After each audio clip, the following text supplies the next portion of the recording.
I still remember the first time someone asked me a question in English. It was in 8th grade. The teacher, Mr. Sinha, asked, "Can you tell me your favorite hobby?" I froze. I knew the answer in my head, I like drawing, but the words refused to leave my mouth.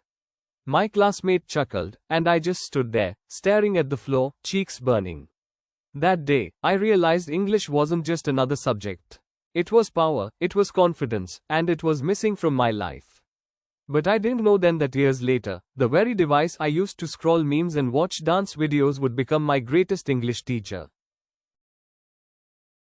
The beginning, my world without English. I grew up in a small town where English was just something in books. We didn't speak it at home. My school taught it, but mostly through grammar drills and outdated textbooks. We never had real conversations in English, and no one encouraged speaking out loud.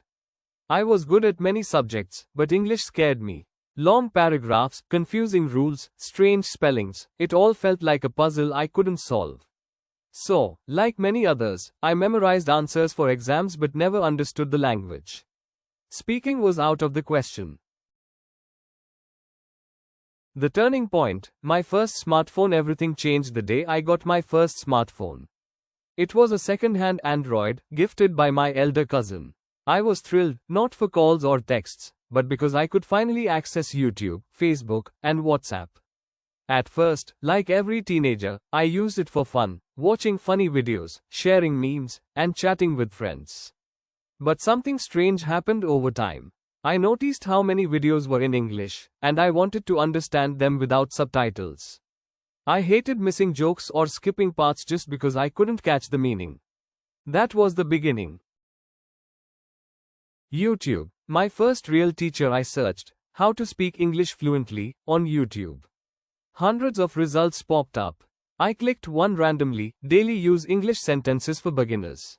A woman spoke slowly, clearly. She said things like, "What are you doing?" "I am cooking." "Let's go out." It was so simple, so real. I had heard these phrases in movies and shows, but now I knew what they meant. I started watching every day. Sometimes 10 minutes, sometimes an hour. I watched videos with subtitles, copied the sentences in a notebook, and repeated them aloud. I spoke to myself in the mirror. I even tried to mimic accents.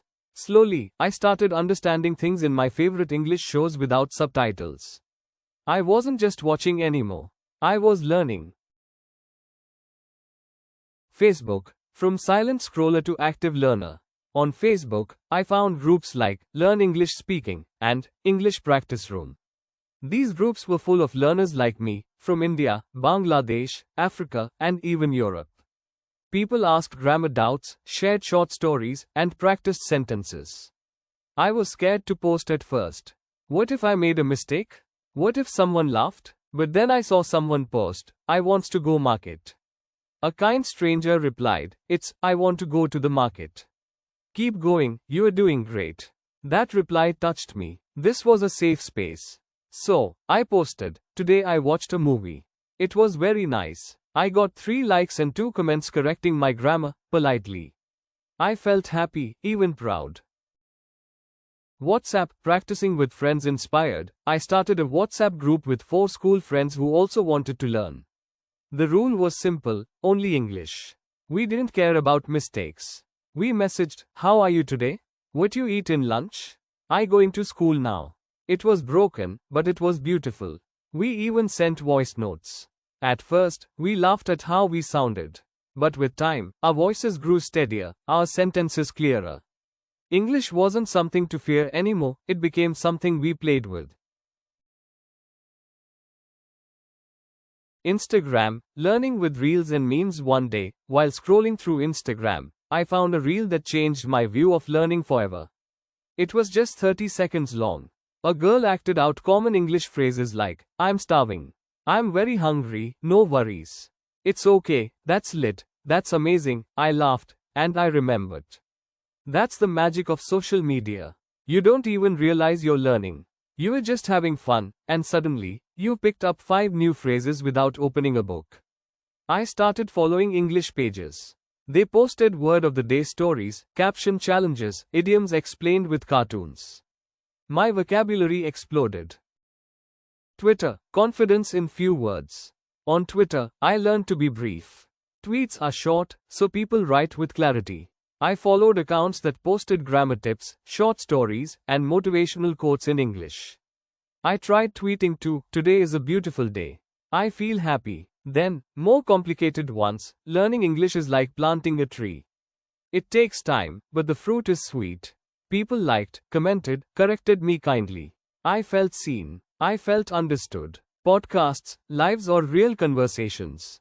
When I was comfortable with reading and writing, I knew it was time to improve my listening and speaking.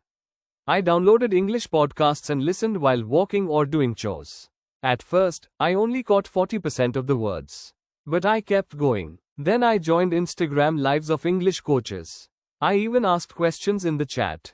Some of them answered. I was thrilled. Eventually, I joined a language exchange app and spoke to a girl from the UK.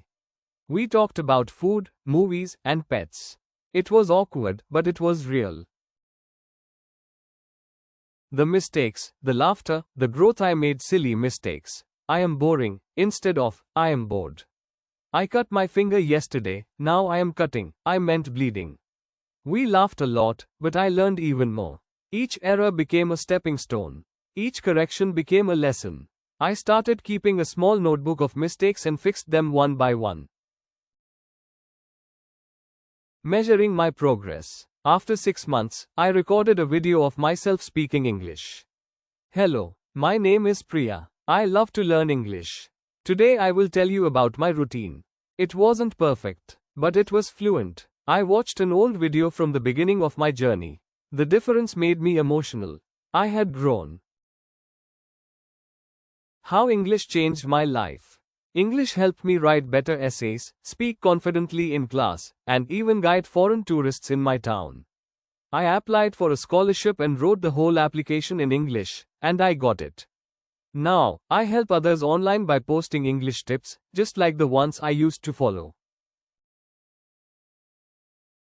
What I learned. Social media isn't a waste of time. If used smartly, it's the best teacher.